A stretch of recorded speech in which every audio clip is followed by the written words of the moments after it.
श्याम भक्तों, बाबा श्याम कहते हैं कि आप जब भी बाबा श्याम के मंदिर में जाएं या किसी भी श्याम बाबा के मंदिर में जाए, किसी भी मंदिर में जाएं, तो वहाँ आप सभी श्याम भक्तों को जय श्री श्याम। श्याम भक्तों कैसे हैं आप सभी? उम्मीद करते हैं अच्छे ही होंगे। श्याम भक्तों, धनतेरस आने वाली है। धनतेरस के दिन आप ऐसा क्या करें जिससे बाबा श्याम की असीम कृपा आपके ऊपर बन सके?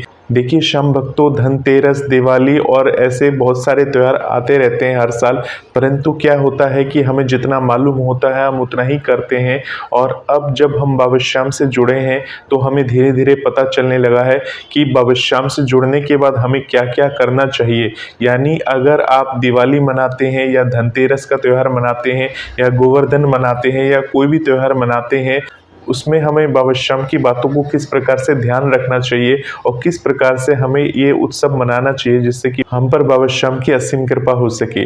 तो श्याम भक्तों, आज मैं आपको अद्भुत 3 उपाय बताने वाला हूँ, 3 बातें बताने वाला हूँ जिससे ये पता चल जाएगा कि अगर आप ये 3 काम कर लेते हैं धनतेरस वाले दिन तो बाबा श्याम की असीम कृपा आपके ऊपर बनती है, साथ ही माता लक्ष्मी की भी कृपा बनती है। तो श्याम भक्तों, ये 3 बातें क्या है, पूरा वीडियो को लास्ट तक जरूर देखिएगा जिससे आपको पूरी बात समझ में आए कि ये 3 चीजें क्या है, 3 काम क्या करने हैं आपको जिससे भगवान की विशेष कृपा आप सभी पर बनी रहे। तो श्याम भक्तों, हिंदू मान्यता के अनुसार मान्यता है कि धनतेरस के दिन भगवान विष्णु का अंश माने जाने वाले भगवान धनवंतरी की पूजा से आरोग्य का आशीर्वाद मिलता है। धनतेरस के दिन यम देवता की साधना का भी बहुत ज्यादा महत्व है। दीपोत्सव का आरंभ धनतेरस से हो जाता है। घर घर में माँ लक्ष्मी के स्वागत और प्रभु श्री राम के 14 साल के वनवास अयोध्या आगमन की खुशी में मिट्टी के दीपक जलाए जाते हैं। श्याम भक्तों, शास्त्रों में बताया गया है कि धनतेरस पर 3 दीपक जीवन के तमाम संकट दूर कर देते हैं। श्याम भक्तों, ये दीपक की कौन से ऐसे उपाय हैं जो हमारे जीवन के संकटों को दूर करते हैं? चलिए हम इस विषय पर बात करते हैं और जानते हैं इसके बारे में। तो श्याम भक्तों, धनतेरस पे जो पहला दीपक जलाया जाता है वो यम के नाम का दीपक जलाया जाता है।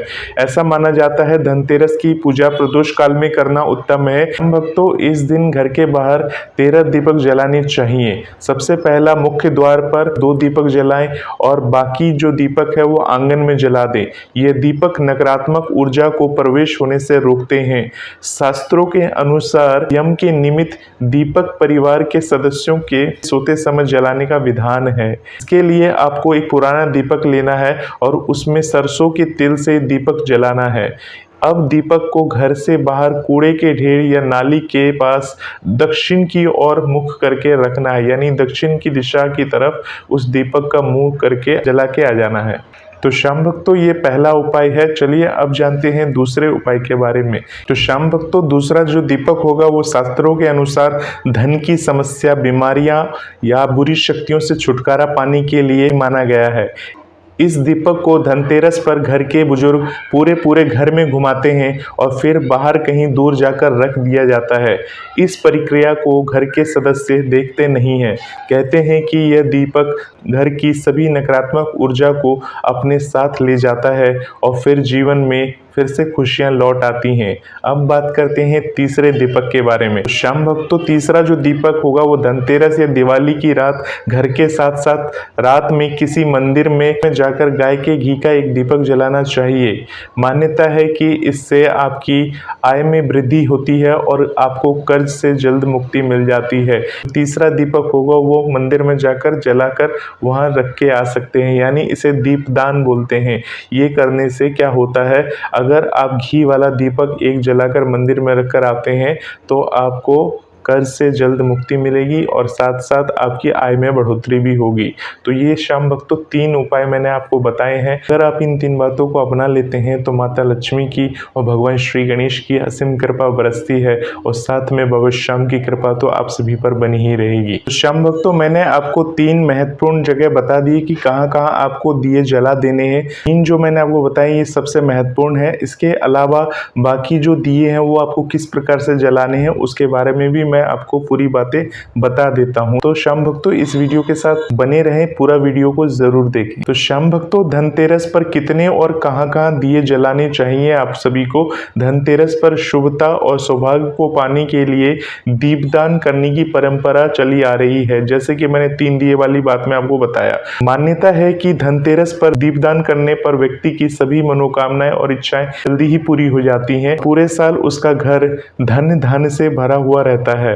धार्मिक मान्यता के अनुसार धनतेरस के दिन शाम के समय 13 दिया जलाना चाहिए। इसमें से सबसे पहले दक्षिण दिशा में यम देवता के लिए और दूसरा धन की देवी माँ लक्ष्मी के लिए जलाना चाहिए। इसी तरह 2 दिए अपने घर के मुख्य द्वार पर, 1 दिया तुलसी महारानी के लिए, 1 दिया घर की छत पर और बाकी दिए घर के अलग अलग कोने में रख देना चाहिए। तो शाम भक्तों ये हम क्यों करते हैं, क्यों हमें 13 दिया जलाना चाहिए, इसके पीछे क्या धार्मिक कथा है वो जरूर सुनिएगा। क्योंकि कहते हैं कि अगर आप इस कथा को सुन लेते हैं तो आपके परिवार में किसी की भी अकाल मृत्यु नहीं होती है, या अकाल मृत्यु होने वाली होती है तो वो टल जाती है। तो इस पूरी कथा को जरूर सुनिएगा, जिससे आपको ये पता चल जाएगा दीपदान करना क्यों जरूरी होता है, दीपदान करने से क्या होता है। चलिए इस कथा को सुनते हैं। तो शाम भक्तों ये यम देवता से जुड़ी एक धार्मिक कथा है। मान्यता है कि एक बार यम देवता ने अपने दूतों से सवाल किया, तुम प्राणियों के प्राण हरते हो तो तुम्हें उस समय किसी पर दया आती है? यमदूतों ने थोड़े हिचकते हुए नहीं में जवाब दिया। यमराज ने उन्हें अभय दान देते हुए सच बोलने को कहा। तो उन्होंने बताया कि एक बार एक व्यक्ति का प्राण हरते समय उनका दिल पसीज गया था। यमदूतों ने बताया कि एक बार हंस नाम का राजा शिकार करते हुए दूसरे राज्य की सीमा में चला गया, तो वहां के शासक राजा हेमा ने उनका भव्य स्वागत किया। उसी समय राजा हेमा की पत्नी को एक पुत्र पैदा हुआ, लेकिन ज्योतिषियों ने नक्षत्र गणना करने के बाद बताया कि 4 दिन बाद वो बालक जीवित नहीं रहेगा। तब राजकुमार की ऐसी हुई अकाल मृत्यु।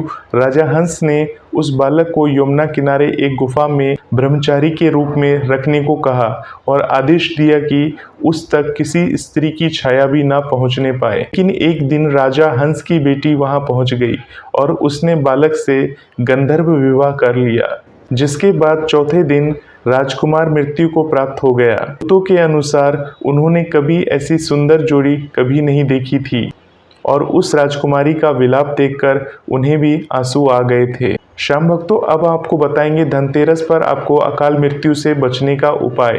तो क्या उपाय करनी है, पूरी घटना बताने के बाद यमदूतों ने यमराज से पूछा कि क्या मनुष्य के लिए अकाल मृत्यु से बचने का कोई उपाय है।